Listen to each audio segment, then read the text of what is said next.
Hello friends, स्वागत है आप सबका ऑटोकैड ट्यूटोरियल की इस नवे सेशन में, जिसमें हम जानने वाले हैं जीडीएनटी के बारे में।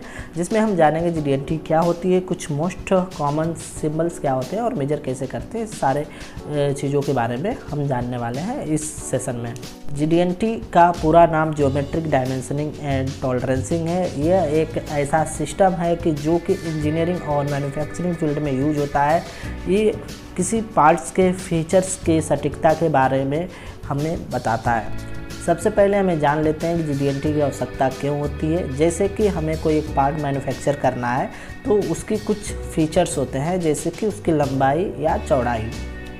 जीडीएनटी हमें ये बताता है कि उस पार्ट्स के जो भी फीचर्स है उसकी सटीकता क्या होनी चाहिए। इससे उस पार्ट को मैन्युफैक्चरिंग करने में और उसको असेंबल करने में जो गलती के चांसेस होते हैं वो कम हो जाते हैं। अब हम कुछ जीडीएनटी के जो कॉमन सिंबल्स हैं उसके बारे में जान लेते हैं।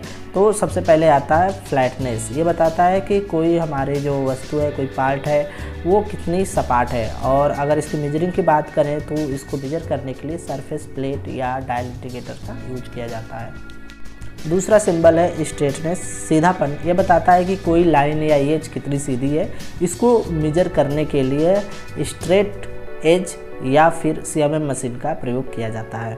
तीसरा सिंबल है सर्कुलरिटी का। ये बताता है कि कोई सर्कल कितना परफेक्ट है। इसको मेजर करने के लिए राउंडनेस मेजरिंग मशीन या सीएमएम कोऑर्डिनेट मेजरिंग मशीन का इस्तेमाल किया जाता है। यहाँ चौथा सिंबल है सिलेंड्रिसिटी। सिलेंड्रिसिटी का मतलब ये है कि कोई सिलेंड्रिकल पार्ट कितना सही है।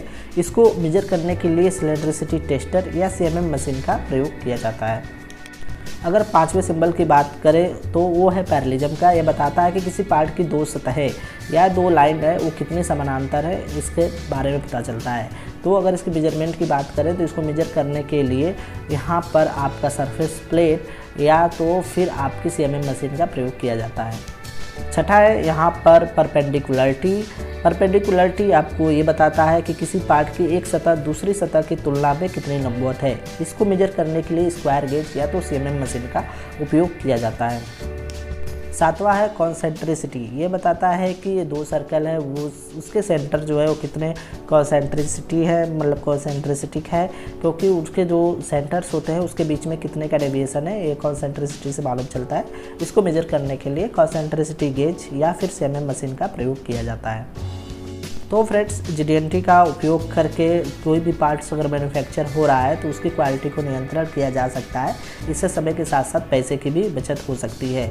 अगर आप एक ड्राइंग्स अच्छे से बनाना चाहते हैं तो इस तरह के सिंबल्स के आपको प्रयोग करने पड़ेंगे, आपको बनाने के लिए भी और उस ड्राइंग को समझने के लिए भी कि एक्चुअल में ये जो सिंबल्स है ये किस चीज़ को रिप्रेजेंट कर रहे हैं। अगर आप ये चीज़ ड्राइंग में आप शो कर रहे हो तो ये मेजर भी कैसे होंगे ये भी आपको मालूम होना चाहिए।